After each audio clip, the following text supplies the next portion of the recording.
We're in a series we started just a week ago that I'm calling The Habits of Happiness. And we're looking verse by verse through the book of Philippians, which is the most positive, the most joyful, the happiest book in the Bible. Now, one of the common mistakes that we all make is we fall into the trap of what I call when and then thinking. When and then thinking. In other words, when such and such happens, then I'll be happy. And you have done this all your life, and so have I. We fall into this when and then thinking. When I get into college, when I get married, when I have a baby, when I get a job, when my kids are born, when my kids leave the house, when and then thinking, then I'll be happy. Last week, I shared with you 5 laws of happiness, and one of them is that happiness is a choice. You're as happy as you choose to be. If you're unhappy, you can't blame anybody for your unhappiness, because happiness is a choice. You don't go looking for happiness, you create it. It is something you create. And happiness, by the way, is not a goal. We talked about this last week. It is the byproduct of right thinking and right acting. Now, there are 4 common barriers to happiness. I want you to just write these down at the top of your notes there. 4 common barriers. I call these the killjoys of life, because when any of these enter into your life, then they're going to rob your happiness unless you're prepared for them. The first one, of course, is pain. Pain is a killjoy.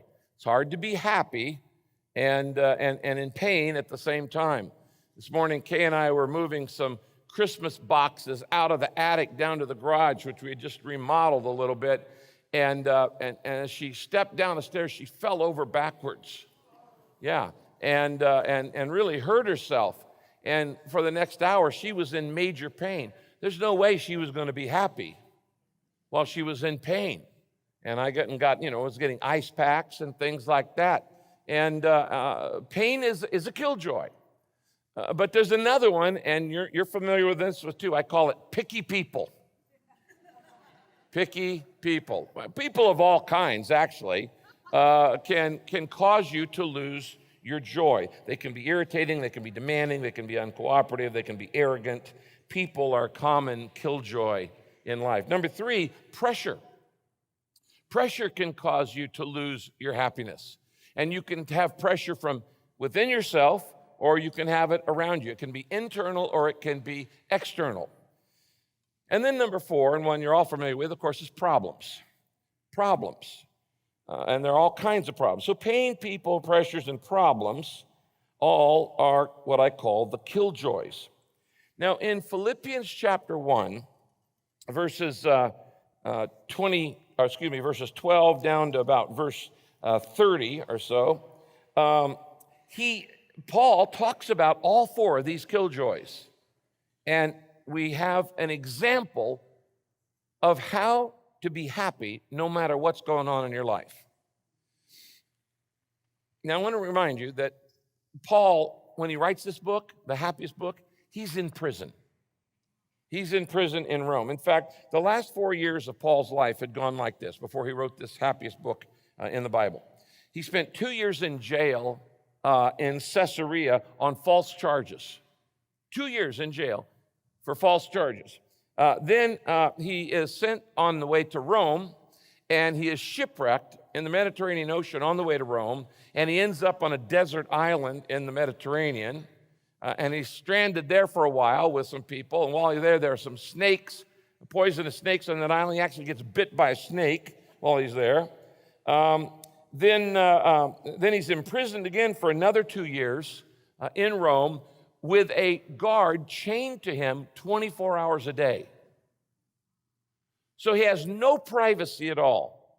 He's in prison in Rome with a Praetorian guard, because he was such an important prisoner, chained to him 24 hours a day. He has no privacy. Now, Paul has every reason to be bitter. He has every reason to be unhappy. He has every reason to be depressed and have a pity party. Instead, he writes this book on happiness and on joy. Now, let me read you today's text. It's Philippians 1:12 to 30. It starts like this. I want you to know, dear brothers and sisters, Paul's writing, that everything that has happened to me has helped me to spread the good news. For everyone here, including all the soldiers in the palace guard, know that I am in chains because of Christ. And I have gained confidence. And because of my imprisonment, many of the Christians here have gained confidence and become more bold in telling others about Christ. Now, some are sharing Christ out of jealousy and rivalry. He's talking about the people who are outside. But others preach Christ with pure motives, and they love me, and they know that the Lord brought me here to defend the good news. But there are those who do not have pure motives as they preach about Christ. And they preach with selfish ambition, and they're not sincere, intending to make my time in prison more painful to me. But whether or not their motives are pure, the fact remains that the message about Christ is being preached, so I rejoice. And I will continue to rejoice no matter what. For I know that as you pray for me, he's writing to people in the Philippi, the church in a city in Greece called Philippi. It's called Philippians. If he's writing to us, it'd be First Californians. For I know, he says, that you are praying for me, and as the Spirit of Jesus helps me, this will all turn out for my deliverance. And I live in eager expectation and hope. And then he says, I want my life to always honor Christ, whether I live or I die. For to me, living is for Christ, and dying is even better. If I live, it just means more fruitful years of service for Christ, but I'm often torn between two desires. Sometimes I want to live, and sometimes I long to go on and be with Christ in heaven. That would be far better for me. But it's better for you if I live, so that you can grow and that you can experience the joy of your faith. But whatever happens, you must live in a manner worthy of the good news about Christ. Don't be intimidated by your enemies. It will be a sign to them of their downfall that God's with you and that he will save you. For you have been given not only the privilege of trusting in Christ, but also the privilege of suffering for him. And we are in this fight together. You've seen me suffer for Christ in the past, and you know that I am still in the middle of a great struggle. Now, that's a very warm, personal note that Paul's writing. It's a very personal book. This letter he's writing to his friends in the church of Philippi that he started. And in this passage, he covers these 4 different killjoys. And he talks about how he has dealt with them, how he's maintained his happiness in spite of everything going in ways he hadn't planned. Now, the key verse in this whole passage I just read is verse 27. It's there on your outline, and it says this: whatever happens, conduct yourself in a manner worthy of the good news of Christ. So in this passage, we learn how to be happy no matter what, even if you're in prison in Rome. And Paul models 4 habits. Let's get right into it. Number 1, I can be happy no matter what happens in my life if, number 1, I look at every problem from God's viewpoint. If I look at every problem from God's viewpoint. You see, happy people have a larger perspective. They have a bigger worldview. They see the big picture. When I don't have the big picture, when I don't see things from God's point of view, I get discouraged, I get frustrated, I get unhappy. The reason we get unhappy is because we don't see what God does. Now, the truth is, no matter what's going on in your life, the good, bad, and the ugly, God is working out a plan. And he even takes all of our mistakes and even puts those into the plan. He says, I can use that too. My sins, yes. My faults, yes. What other people do, yes. God says, I can fit it all into the plan. And Paul knew this. And so he starts out, the first verse is verse 12, and he says this: now I want you to know, dear brothers and sisters, that everything that has happened to me has helped spread the good news. Now let me explain what's going on here. Ever since Paul had become a Christian on the road to Damascus, he had dreamed one great dream, and that was this: I want to preach in Rome. Rome is the center of the universe. Rome is the capital of the empire. Rome is the most prestigious, powerful, strategic city in the world. We've picked out 12 of those strategic cities where we're planting this year and next year churches at Saddleback. But if we had been planning in those days, we would have been planning in Rome. There's no doubt about that. There was no nation more important than the Roman Empire, and there was no city more important than Rome. So Paul's dream is sharing Christ at the center of the universe. And what he wants to do is this: he wants to go to Rome, he wants to rent the Colosseum, and he wants to do a harvest crusade for 6 months. That's what Paul's thinking. I'm going to Rome to preach. God had another idea. Paul, you're going to go as a prisoner, and I'm going to make you a royal prisoner of Caesar. Now, does anybody know who was Caesar at this point? Nero. You ever heard of that guy? Yeah, Nero.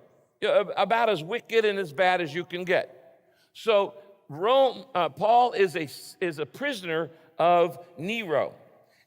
And as a royal prisoner, with a royal guard chained to him 24 hours a day, he gets to talk to all kinds of key people he would never otherwise talk to because he's an important prisoner. He's chained 24 hours a day to a palace guard for 2 years. They changed that guard every 4 hours. So I added it up. Over 2 years, he witnessed to 4,380 guards. Now my question is, who's the real prisoner here? Who has the captive audience? Paul is talking to the entire court of Caesar's palace. And God says, this is my plan. You want to go do the big city lights national crusade, but I'm going to put you in prison. And there were 2 results of it, we know for sure. Chapter 4, when we get to later on, will tell us that within 2 years, some of Nero's own family had become believers because Paul was a prisoner in Rome. Some of the royal family had become Christians because Paul was in prison. And second, Paul, it's kind of like Rick Warren, it's hard to get him to sit down, sit still, not stop moving. He's forced to sit still, and he, as a result, writes the New Testament. I wonder which had a bigger impact. Go do a harvest crusade in the Colosseum, or be forced to sit still hour after hour and write Romans, 1st, 2nd Corinthians, Galatians, Ephesians, Philippians, Colossians, and on, 1st, 2nd Timothy, and 1st, 2nd Thessalonians, and most of the New Testament. This is why Paul says, I want you to know, dear brothers and sisters, that everything that has happened to me, being in prison, has helped spread the good news. So he says, I've got my plan, but God has a bigger plan. And he says, I can be happy because I can see what God is doing through my problem.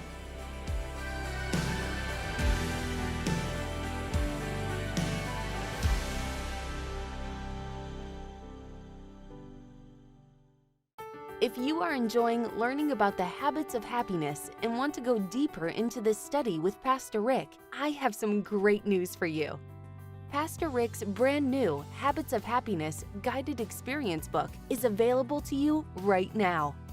In this guided experience, you will learn the biblical habits of happiness and begin seeing things from God's perspective. This interactive, full-color, hardcover book is filled with biblical truths, practical lessons, and application exercises.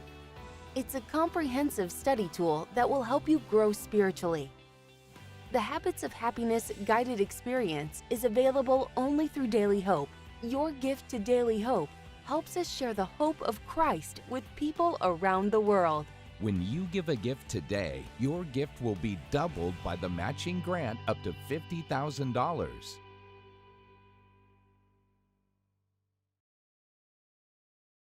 I want you to think of a problem that you're facing right now in your life.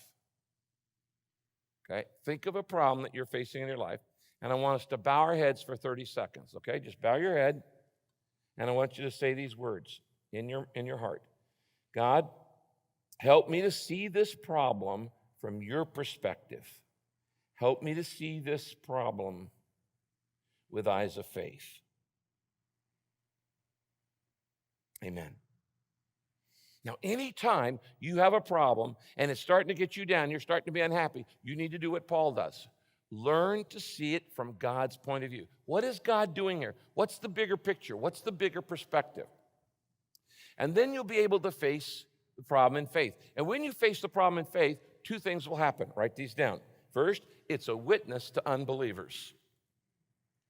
When Christians handle big problems in faith, it is a witness to unbelievers. That's why in verse 13 he says, for everyone here, talking about the palace guard and in the royal prison, everyone here, including all the soldiers in the palace guard, knows that I'm in chains because of Christ. Well, I guess so. He'd witnessed over 4,000 times to guys chained to him.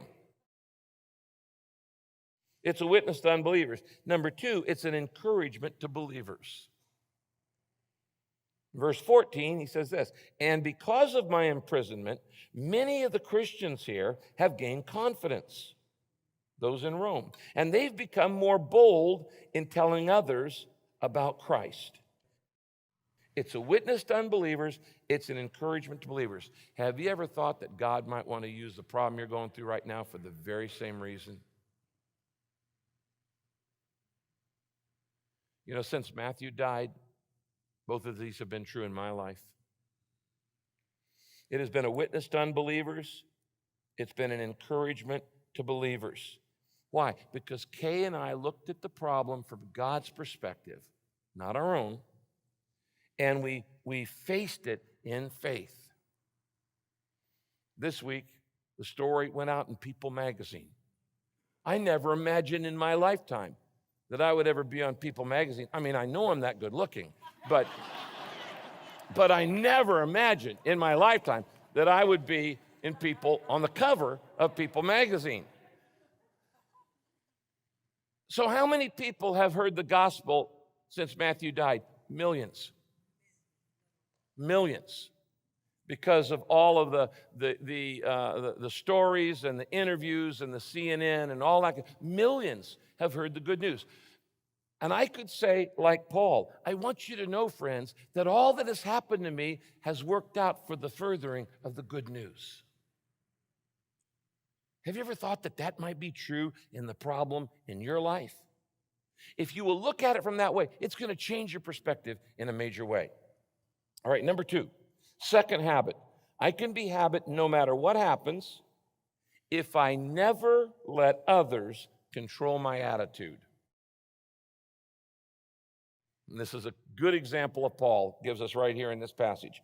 I can be happy no matter what happens in my life if I never let others control my attitude. I don't let them decide whether I'm going to be happy or not. Now, Paul, in this next section, he talks about 4 kinds of people. And while he's in prison, he says, now there are some people who are attacking my ministry. They slandered Paul. They judged Paul. They criticized Paul. They were gossip mongers. There were some people who supported his ministry that were friends.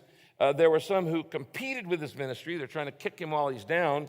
And there were some who were, undermining his ministry. And they're even trying to destroy him. They're trying to rub it in. He's in prison. They're trying to make it more painful. And in Philippians chapter 1, verses 15 to 17, Paul describes 4 kinds of people. 3 of them are killjoys. One's a good kind.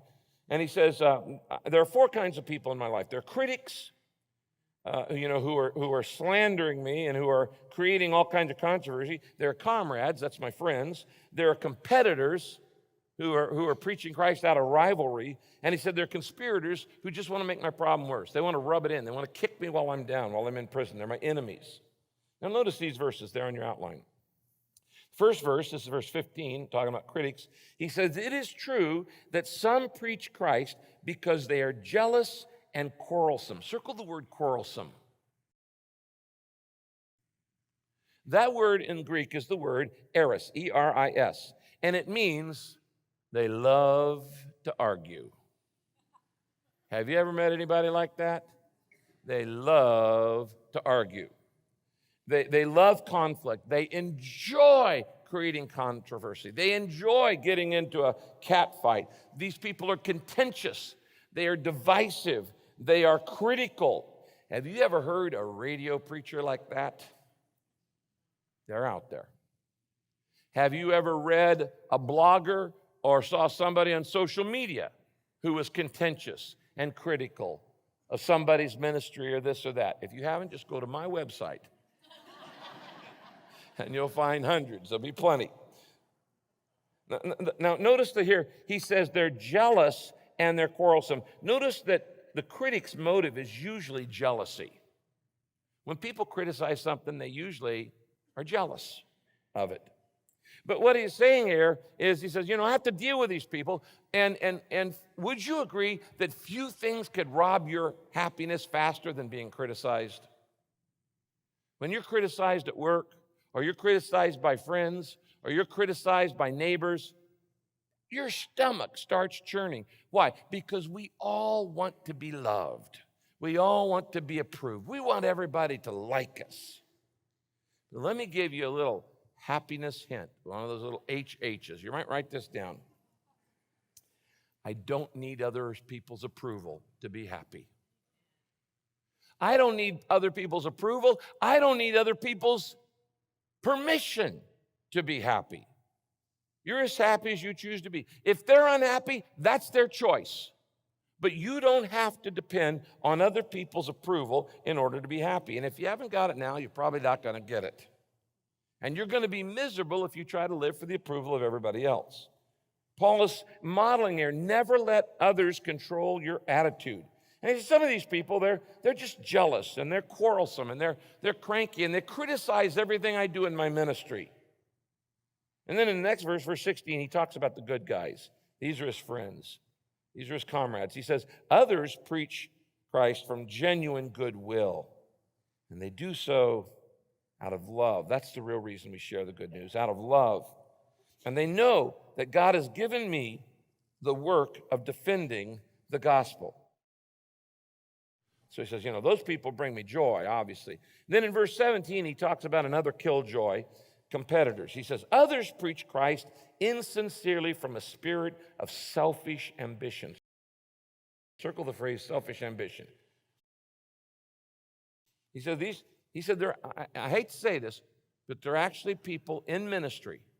There are people with national ministries, radio, television, and books, and who are ego-driven.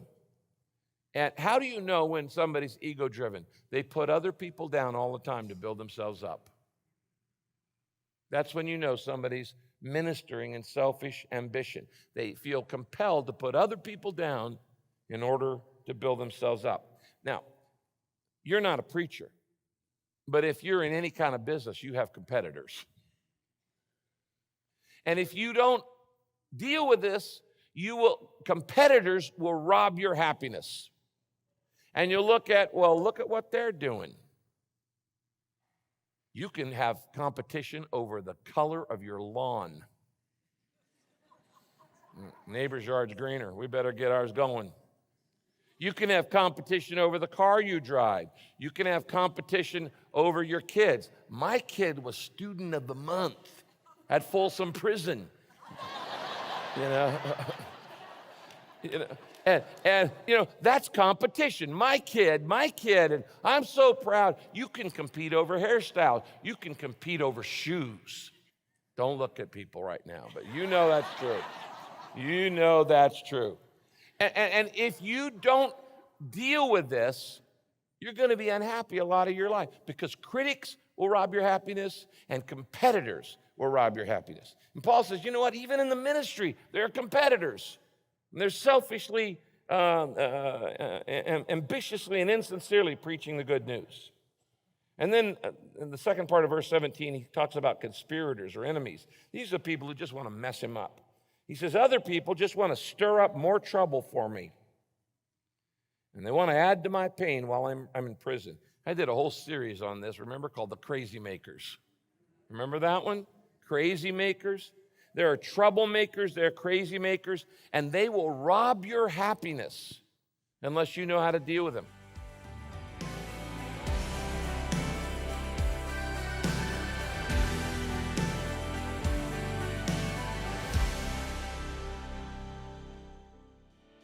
Today, I want to ask you to join with Daily Hope as we focus on fulfilling the Great Commission of Jesus Christ. You know, sharing Jesus with others is the most important thing you can do. And if we join together, we can reach across the whole world with the message of Christ. Now, right now, through Daily Hope, the good news of Jesus reaches into almost every country of the world, including regions where it's difficult or dangerous to share the gospel. And it's even being translated into 25 different languages and counting. And by translating into these 25 languages, we're able to reach over 80% of the world's population. That's why I'm so excited to tell you that some incredibly generous friends have stepped forward and offered to double every single dollar you give in support of Daily Hope. Thanks to the matching grant, your gift will now go twice as far, and together we can watch God transform the lives of people with the hope of Jesus Christ. When you give to Daily Hope, you're helping share the hope of Jesus with people everywhere. And right now, your gift will be doubled by the $50,000 matching grant. And we'll send you Pastor Rick's The Habits of Happiness Bible Study book to say thanks.